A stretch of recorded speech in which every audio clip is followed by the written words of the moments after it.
कि 7 तरह के स्वप्न होते हैं और कौन सा स्वप्न सिद्ध होता है, कौन सा स्वप्न सही होता है और स्वप्न को किसको बताना चाहिए और किस मुहूर्त का स्वप्न कैसा सिद्ध होता है। उसी तरह ब्रह्म वैवर्त पुराण के अंतर्गत श्री कृष्ण जन्म खंड के अंतर्गत 77वें अध्याय में 32वें नंबर श्लोक पर लिख दिया श्री वेद व्यास जी महाराज कि अगर तुम सोए और सोते से अगर स्वप्न आ गया वो स्वप्न मान्य नहीं। रात्रि को सोए, रात के समय मध्याह्न में स्वप्न आ गया मान्य होगा, पर वो तुम्हें याद नहीं है, स्मरण नहीं है तब।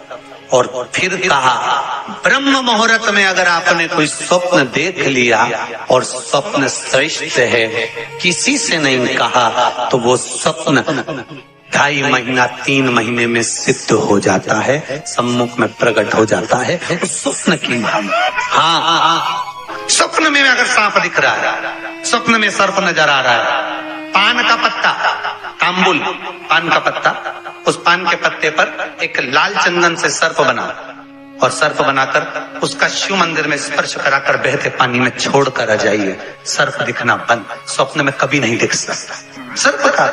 आज भी नियम है, शिव जी की बारात निकली थी, सामने से अर्थी आई थी, तब शंकर की बारात निकली थी। हिंदू धर्म की रीति है, आज भी आप कोई अच्छा काम करने जा रहे हो, सामने से अगर मुर्दा आता दिख जाए, अर्थी आती दिख जाए, समझ लेना तुम्हारा काम सफल हो जाएगा, तुम्हारा कार्य सफल हो जाएगा। समझ लेना, आज भी नियम है, सामने से मुर्दा आते दिख जाए तो कार्य सफल है। दिन में देखा हुआ स्वप्न कभी सिद्ध नहीं होता। स्वप्न में किसी मरे हुए व्यक्ति को देख लो, समझ लो कि आज कोई अच्छा काम होने वाला है। किसी अपने व्यक्ति को मरा हुआ देख लिया, समझ लेना उम्र बढ़ गई। तो इसका मतलब ये नहीं है कि तुम शमशान के पास घर बना लो। हाँ, तुम्हारा क्या भरोसा, तो तुम सोचो सीवर वाला महाराज बोला है कि मुर्दे को देखो तो काम सफल होता है, तुमने कहा अपन मकान ही शमशान के पास बनाएंगे, अपन तो प्लाट ही में खरीदेंगे, तो वहां से रोज आता जाता मुर्दा ही मुर्दा दिखेगा।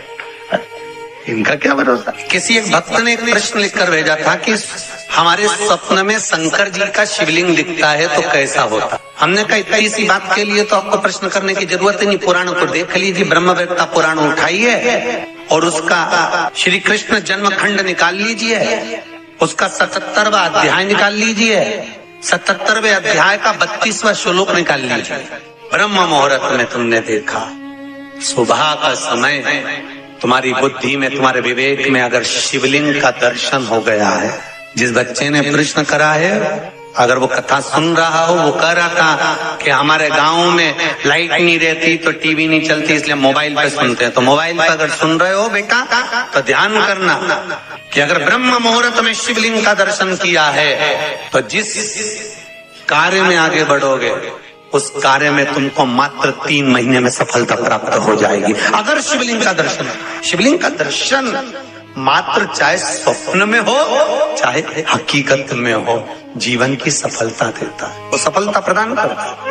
शिवलिंग का दर्शन अगर आप स्वप्न में भी कर रहे हो, शिवलिंग का दर्शन आप अगर हकीकत में भी कर रहे हो, वो आपको फल देगा। नाग नागिन का जोड़ा ही ऐसा होता है, पति जाए तो पत्नी बदला लेती है, पत्नी जाए तो पति बदला लेता है। इसलिए हिंदू धर्म की रीति है, गाड़ी के नीचे हाथ में किसी भी रूप में अगर आपसे सर्प मरा है, सर्प की हत्या हुई है, या आपने किसी के द्वारा सर्प पकड़ाकर छुड़वा भी दिया है, तो निवेदन रहता है चांदी का एक नाग नागिन छोटा सा बनाकर, छोटा सा उसको शक्कर के कलश में रखकर बांधकर शिव मंदिर में रखकर आ जाइए, उसको दे दो शिव बाबा को कि अब हमारी तरफ से हमने हाजिरी लगा दी, हमसे दुख, हमसे गलती हुई, हम क्षमा चाहते हैं। गलती मनुष्य से होती है, मानव से होती है, हो गई गलती, अब आपको साथ याद रखिए।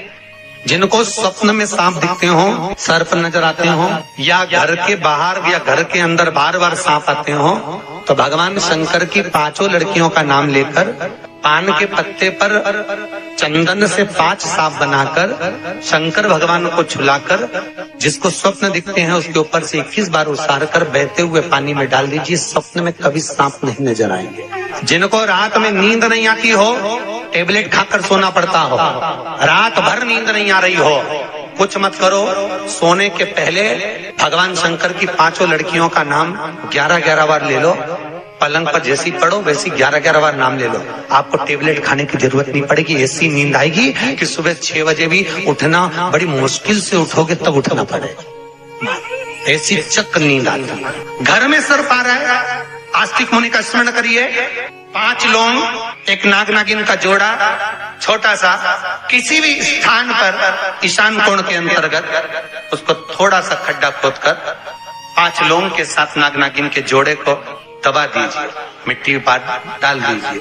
घर में जब नाग नागिन का जोड़ा आप दबाएं तब आस्तिक मुनि का नाम लेकर दबाएं, मां मनसा का नाम लेकर दबाएं, जो नागों की बहन है, उस मनसा देवी का स्मरण कर कर उसको डाल दे। आज भी हमारे यहाँ हिंदू धर्म नीति है, जब पहला कालम नए मकान का पहला कालम जब भराता है, उसमें तांबे के कलश में नाग नागिन रखकर, कमल गट्टा रखकर, अमर बेल रखकर, थोड़ी सी सरसों रखकर उसका पूजन कर कर पहले कालम के अंदर, जो पहला कालम भराएगा गड्ढे का, पहला जो सरिया रखाता है, कालम भराता है, वास्तु पूजन के हिसाब से उसमें रखा जाता है। और वो तो वो उसके रखने के बाद भी जब मकान का मुहूर्त होता है तो वास्तु पूजन में नाग नागिन का जोड़ा रखाता है, वो भी उस मकान में कहीं ईशान के अंतर्गत उसको दबाया। कोई इसलिए कह देते हैं यहाँ पत्थर मत लगाना, यहाँ टाइल्स मत लगाना।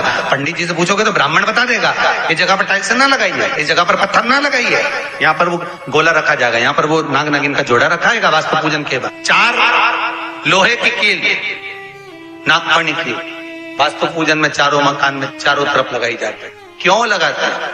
कि कोई दोष हुआ हो, कोई जीव यहाँ रहता हो, सर्प का निवास हो, अगर मकान बनाने में टूट गया हो, किसी का मन दुखा हो, तो वो मन ना दुखे।